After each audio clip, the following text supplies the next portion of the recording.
কুরাইশ বংশের সর্দারে চলে যাবে। না না, জেনে রাখো তোমরা আমাকে নিস্তেজ করে দিতে পারো, আমার বাতিজার গায়ে কোনো আঘাত দিতে পারবে না। তখন চিন্তা করে দেখুন নবী বাতিজার জন্য কতটুকু মহব্বত ছিল, কিন্তু জান্নাতে যাইব না, না জান্নাতে যাইতে পারবে না। কেন জান্নাতে যাইতে পারবে না? অনুসরণ অনুকরণ নাই, মহব্বত ছিল। নবীকে মহব্বত করেও আবু লাহাব জাহান্নামে যাবে, নবীকে মহব্বত করে আবু তালেব জাহান্নামে যাবে। ঠিক না বেঠিক চিল্লা এখন? কিন্তু নবীর ভালোবাসা যদি জবানে হয় আর কোরআন সুন্নাহ অনুযায়ী যদি আমি না মানি, তবে ভালোবাসার দাবিদারটা ইমানের পাওয়ারটা কতটুকু চিন্তা করে দেখেন। যারা খাঁটি সুন্নি বলে দাবি করে, আক্রোশ করে কথা বলে নাই, বিবেক দিয়ে শ্রবণ করবেন।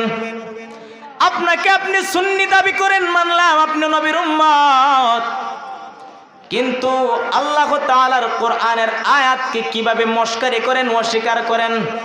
আল্লাহ তাআলা কোরআনে কারিমের মধ্যে বলেছেন মাসনা ওয়া সুলাসা ওয়া রুবা। নিকাহের ক্ষেত্রে কথাটা না বললে না হয়।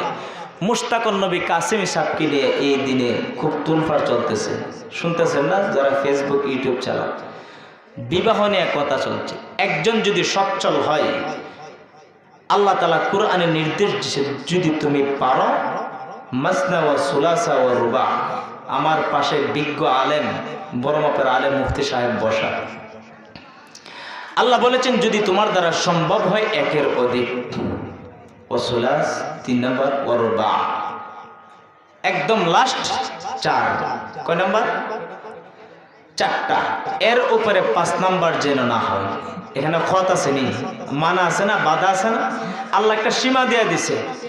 তো এর ভিতরে যদি কেউ শক্তিশালী হয়, সম্পদশালী হয়, করলে কোনো বাধা আছে? ইনসাফের সাথে যদি চালাইতে পারে, আল্লাহ শর্ত দিছে যদি ইনসাফের সাথে তুমি চালাইতে পারো, ঝগড়া বিভেদ না হয়, বন্টনের মধ্যে কম বেশি না হয়, তোমার জন্য একের অধিক জায়েজ। তো তুমি দেখ কইলা একবার 2 বিয়ে করছে, আরো 2 বিয়ে করবো, আমরা একটা চালাতে দেব। লুচ্চা নাম্বার হুজুরের লুচ্চা বইলা গালি দিছে না? দেখছেন না ইউটিউবে বয়ান? দেখছেন না?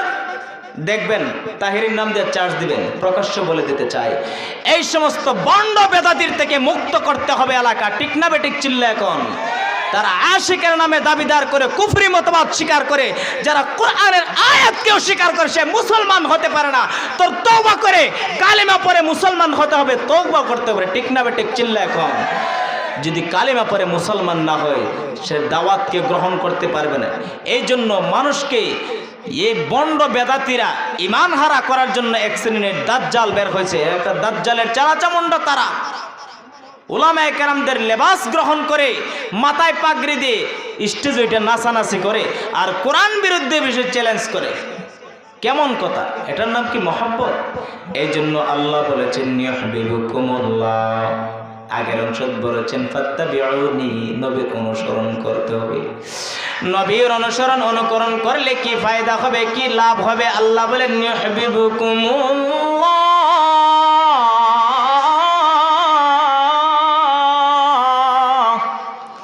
আমি আল্লাহ বান্দা বান্দীদেরকে মহব্বত করে নেব, ভালোবাসবো, আমার প্রিয় পাত্র বানাইয়া নেব। আল্লাহর মহব্বত আর মারিফত যদি কোন বান্দা বান্দি পেয়ে যায়, আমাদের জন্য আর কোনো কিছু চাওয়ার থাকে? একটু আওয়াজ দিয়ে বলেন, আমাদের জন্য কোনো কিছু চাওয়ার থাকে না। আল্লাহ যদি আমাদেরকে প্রিয় বানায় নেয়, মহব্বত করে নেই, তবে মহব্বত করার জন্য আল্লাহ শর্ত দিয়েছে কিনা জাল্লাহ বলেন?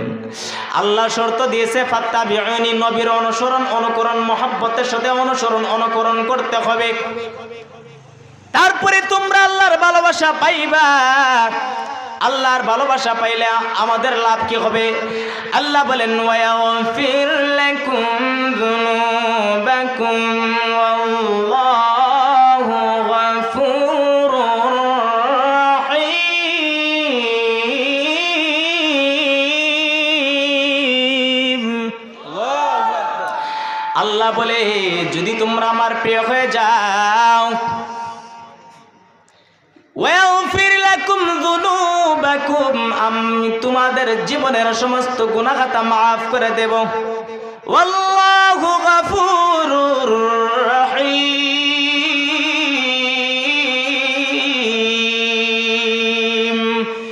আল্লাহ বলে আমি অতি ক্ষমাশীল এবং দয়ালু। এজন্য নবীর উম্মতের দল, নবীর ভালোবাসা, নবীর মহব্বতের সঙ্গে অনুসরণ অনুকরণ আমাদের মধ্যে আনতে হবে। ঠিক না বেঠিক? চিল্লা এখন। তাহলে আজকের থেকে কে কে রাজি আছেন আর্জেন্টিনার স্টাইলে চুল না কাটার জন্য তৈরি আছেন? কে কে দাঁড়ান। আর্জেন্টিনার কাটিং এ চুল কাটানো যেত, নবীর তরিকা অনু কাটতে হবে। এ যুবক, চিরদিন বাঁচার জন্য না। লিল্লাহি তাকবীর, লিল্লাহি তাকবীর। আল্লাহ কবুল করুন। হাত নামান। আরে যুবক, এখন তো যুবক মারা যেতেছে দিন দিন, আমাদের বয়সের মানুষ মারা যাইতেছে। আল্লাহ তো হুইশাল দিতেছে। আজকে এই মহব্বত আমাদের ঢুকে গেছে বেদিনের কাছে।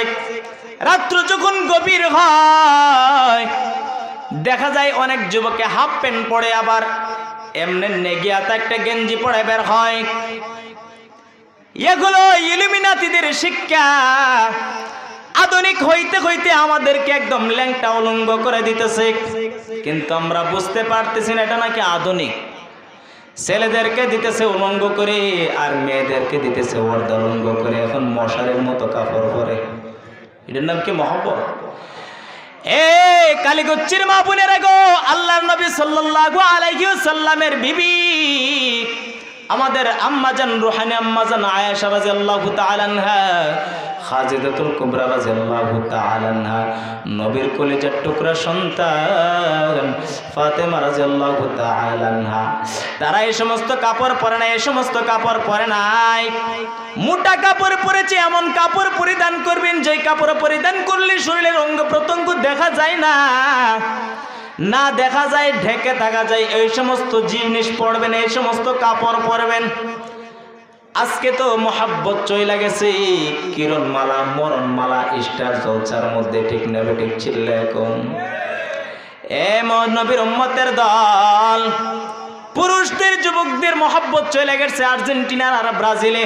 মহিলাদের মহাব্বত চইলা গেছে স্টার জলসা আর কিরণমালায়। দেখতে দেখতে 5-7 বছর আগে পত্রিকার মধ্যে খবর আছে, নরসিংদীর এক বেডি কিরণমালা দেখতে দেখতে মরেছে। কিরণমালা দেখতে দেখতে আলহামদুলিল্লাহ আমাদের বক্তা এসে বলছে নারায়ে তাকবীর। এ নবীর উম্মতের দল, সাহাবায়ে কেরাম নবীকে কেমন ভালোবাসেন, সাহাবায়ে কেরামের মধ্যে নবীর ভালোবাসা কেমন ছিল। বেলাল রাদিয়াল্লাহু তাআলা আনহু, এই ঘটনাটা আপনার সকলের জানা আছে মোটামুটি। কালো বেশ্রী ছিল। এই কালো বেলালকে আল্লাহর নবী কত মহব্বত করত রে ভাই। বেলাল রাদিয়াল্লাহু তাআলা আনহু সুদূর হাবশা থেকে নবীর দরবারে যায়। এই কালেমার দৌলত গ্রহণ করার পর উমাইয়া বিন খালফ, এই নষ্ট উমাইয়া বিন খালফ আল্লাহর নবীর সাহাবী, বেলাল রাদিয়াল্লাহু তাআলা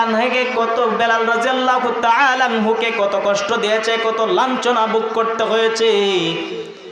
যখন কালিমা গ্রহণ করলেন, বেলাল রাদিয়াল্লাহু তাআলা আনহুর বুকে পাথর চাপা দিয়ে রাখলেন।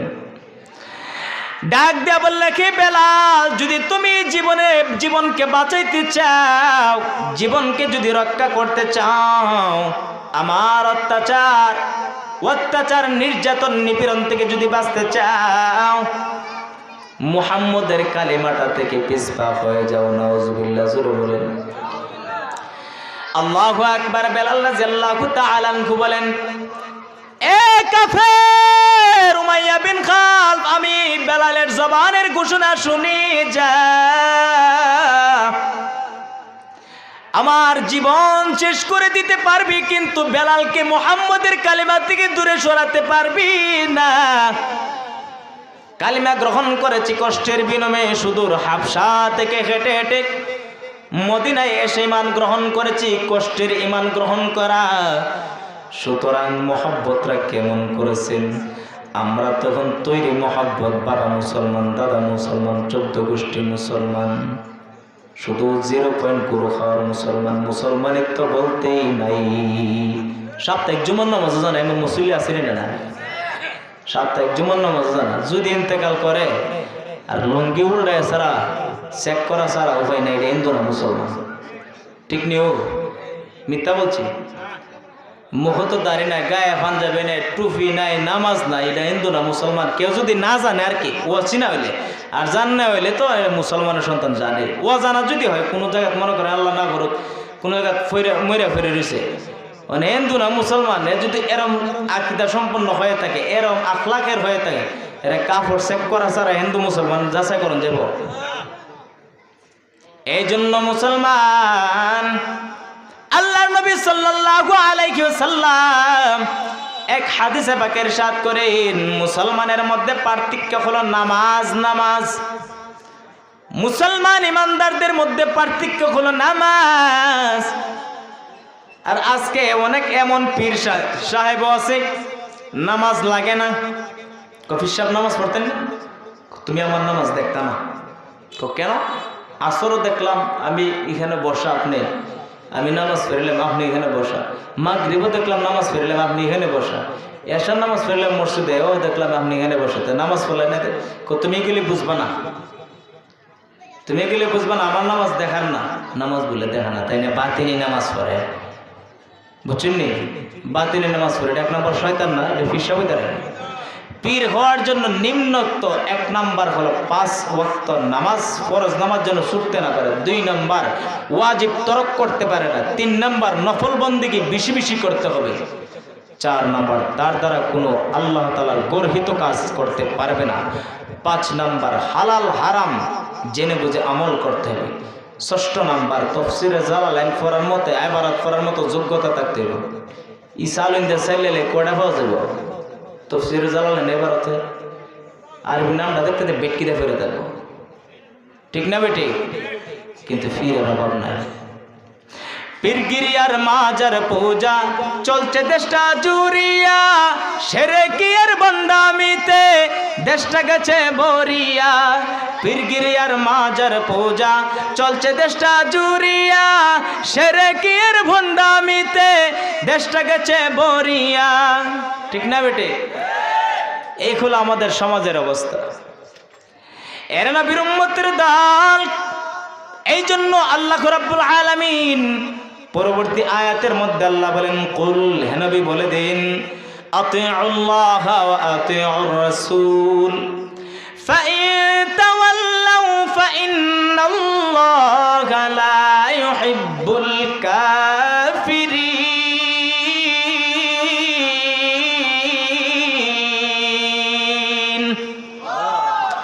আল্লাহ রাব্বুল আলামিন জানায় দেয়, পয়গম্বর মুহাম্মদ আরবি সাল্লাল্লাহু আলাইহি ওয়াসাল্লাম আপনি তাদেরকে জানাইয়া দেন, হে নবী আপনি তাদেরকে জানাইয়া দেন, আতিউল্লাহ ওয়া আতিউর রাসূল।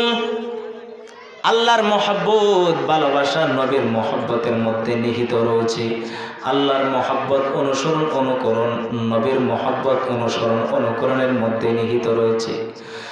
উদাহরণস্বরূপ মসজিদ 3 তলা 4 তলা ফাউন্ডেশন দিয়ে করতেছেন, সিঁড়ি ছাড়া কি 4 তলা তোলা সম্ভব? লাভ দিয়ে উঠতে পারবো? তেমনি ভাবে আল্লাহ রাব্বুল আলামিন কোরআনের আয়াত দিয়া জানাই দিয়েছেন। প্রথম বলেছেন, কুল, হে নবী আপনি বলে দিন, ইন কুনতুম তুহিব্বুনাল্লাহ ফাত্তাবিউনি ইউহিব্বুকুমুল্লাহ। তারা যদি আমার মহব্বত পাইতে চায়, আমার মহব্বতের ভালোবাসার পাত্র হতে চায়, আপনি নবীর অনুসরণ করতে হবে।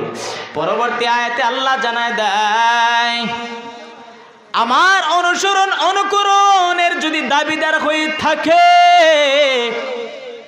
কুল আতিউল্লাহ, হে নবী আপনি তাদেরকে জানায় দেন, আল্লাহর এতাত প্রাপ্ত যদি হতে হয়, আতিউর রাসূল, আপনি নবীর অনুসরণের মধ্যেই লিখিত রয়েছে। ফাইন তাওয়াল্লাউ ফাইন্নাল্লাহা লা ইউহিব্বুল কাফিরিন।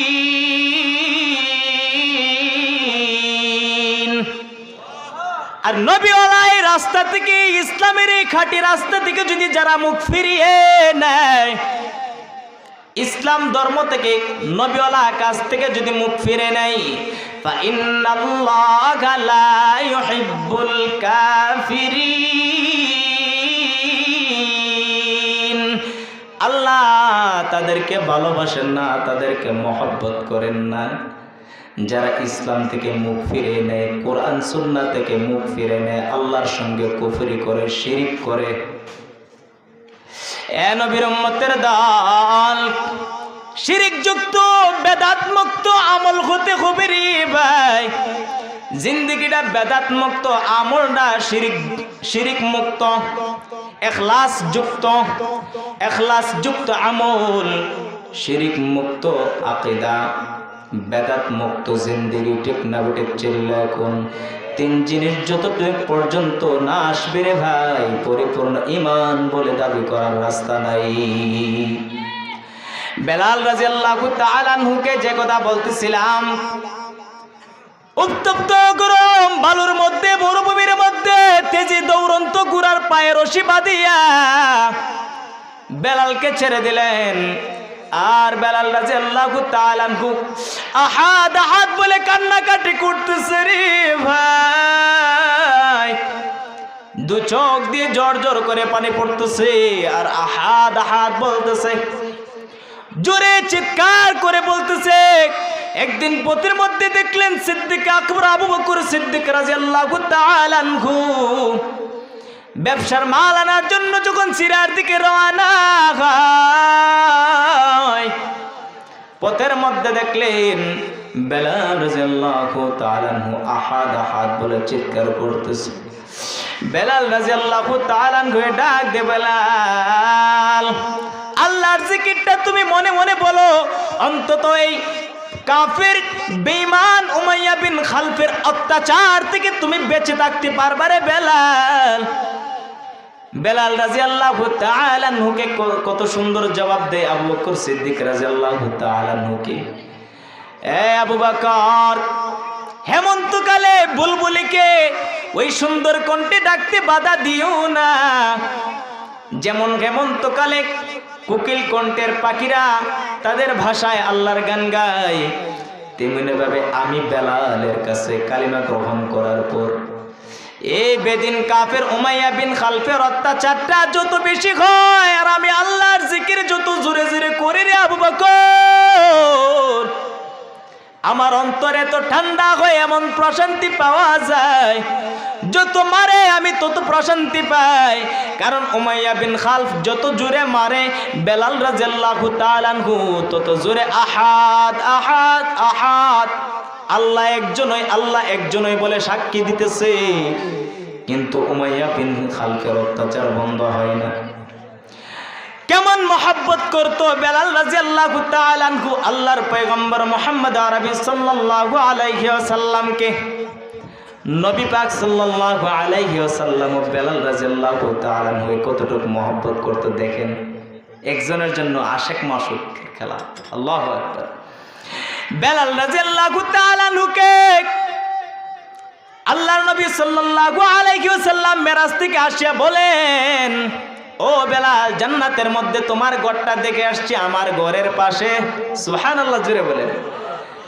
বেলাল রাদিয়াল্লাহু তাআলা নবী পাকের দরবারে খুশির পাত্র হয়ে গেলেন। আল্লাহর নবী সাল্লাল্লাহু আলাইহি ওয়াসাল্লামের দরবারে একটু বসুন। আল্লাহর নবী সাল্লাল্লাহু আলাইহি ওয়াসাল্লামের দরবারে নারে তাকবীর, ডক্টর আব্দুল্লাহ নোমান সুলতানী সাহেবের আগমন, ভারতের হুজুরের আগমন, কালীগঞ্জের পক্ষ থেকে, রহিমুন্নেসা মাদ্রাসার পক্ষ থেকে আহলান সাহলান, নারে তাকবীর। আলহামদুলিল্লাহ।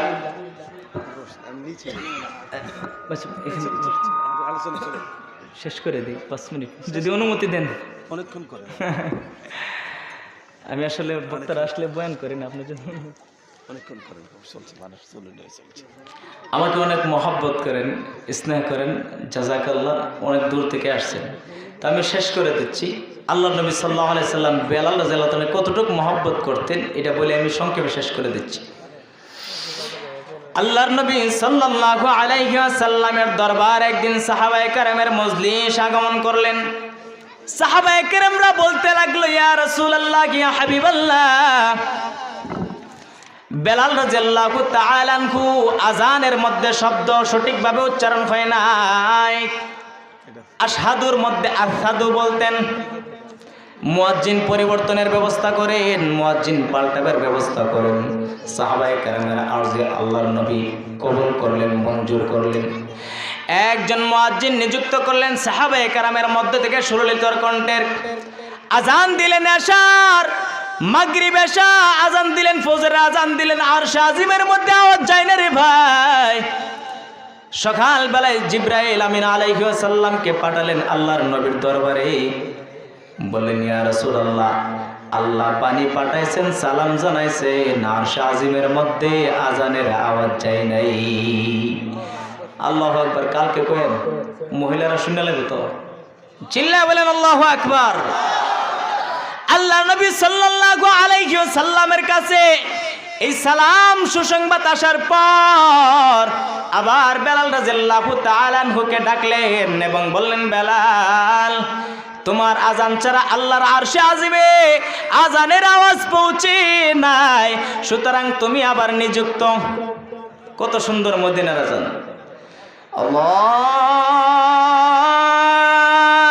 আল্লাহু আকবার, আল্লাহু আকবার, আল্লাহু আকবার, আল্লাহু আকবার। এইভাবে আজান দিলেন, এরপরও বুঝলেন না। কিন্তু বেলাল রাদিয়াল্লাহু তাআলা আনহু আশহাদুর মধ্যে আশহাদু বলতো, যেমন আশহাদু আল্লা ইলাহা ইল্লাল্লাহ, আশহাদু